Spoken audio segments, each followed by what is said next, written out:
শুনছেন? আব্বা, ওগো তুমি তাড়াতাড়ি এসো। এই দেখো আব্বা মরে গেছে, কোনো সারা শব্দ নাই।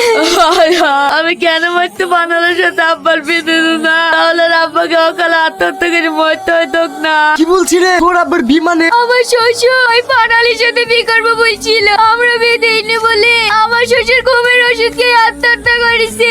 এই মেয়েটা তো গ্রামের যুবক বুড়ো কাউকে চাইছে না। এই তোমরা ধরো তো, ভাইয়ের লাশটা ঘর থেকে বার করতে হবে। ভাই তো কোনো মরেনি, তাড়াতাড়ি ডাক্তার ডাকো। আমার শ্বশুর যদি আজকে মরে, তাহলে কি সব দায় তুমি হবা? আমার শ্বশুরের জমি জায়গা ভাগ লেন কি ভেবে জেলায় ফাঁসিছ? তোমার লেগে এই গ্রামের সবার বাড়িতে অশান্তি। তোমার মতো চরিত্রহীন মেয়ে এই গ্রামে একটাও নাই। দাঁড়ান, আমি অনেকক্ষণ ধরে লক্ষ্য করে দেখছি আপনারা এই মেয়েটা উল্টোপাল্টা কথা বলছে। এই মেয়েটার স্বামী নাই, দোকান চালিয়ে সংসার চালায় বলি কি এই মেয়েটা খারাপ? তুমি এই মেয়েটার সম্পর্কে কতটুকু জানো? কি জানি, তাহলে শোনেন। কি ব্যাপার দাদা, মন খারাপ করে বসে আছো কেন? আচ্ছা, মানুষের বয়স হয়ে গেলে কি পরিবারের কাছে বোঝা হয়ে যায়? কেন দাদু, কি হয়েছে? দাদি মরে গেছে 20 বছর আগে। ছেলেদের মুখ পানে তাকি আমি কাউকে বি করিনি, ওরা শুধু কষ্ট পাবে বলি। আর আজ সেই ছেলে বোর কাছেই ভারী হয়ে গেছি। কাঁদো না দাদু, চুপ করো। আমার মরা ছাড়া কোনো উপায় নাই। মরবা কেন? আরেকটা বিয়ে করবা? এই বয়সে কে আমাকে বি করবে বল? বলে তোমাকে ভাবতে হবে না। এবার বলো, এই মেয়েটা সব করার পরেও কোন দিক দিয়ে খারাপ মনে হয়েছে? আমার ছেলের বউ ছিল, এর চরিত্র খারাপ বলে একে ডিভোর্স দেওয়া হয়েছে। চুপ করো, তুমি কাকে দরিদ্রহীন বলছো?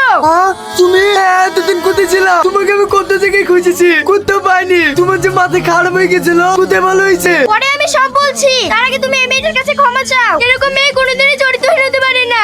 আপনি সাথে যেটা দেখেছেন সেটা সম্পূর্ণই ভুল ছিল। আপনি জানেন আমি কেন প্রত্যেকদিন এখানে যেতাম? কি হয়েছে রে, এত ইমার্জেন্সি ডাকলি? এটা দেখ, একটা পাগলি এসি আমার বাড়ি থেকে আর যাচ্ছে না। কি করবো বলতিনি?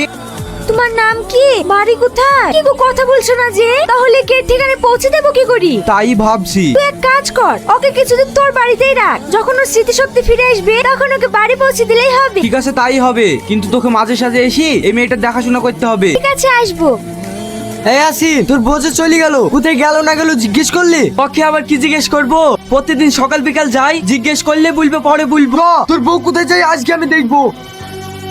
দাঁড়াও, আজকে তোমার সব মুখোশ খুলে গেছে। তুমি এরকম মেয়ে, ছি, ছি, ছি। আজকে তোমার পানে তাকাতেই আমার ঘৃণা লাগছে। আপনার কোথাও একটা ভুল হয়েছে। আপনি একবার বাড়ির ভিতরে আসেন, তাহলেই সব বুঝতে পারবে। ওই পাপের বাড়িতে আমি ঢুকবো না। তোর লেগে আমার বাড়ির দরজা সারা জীবনকার লেগে বন্ধ।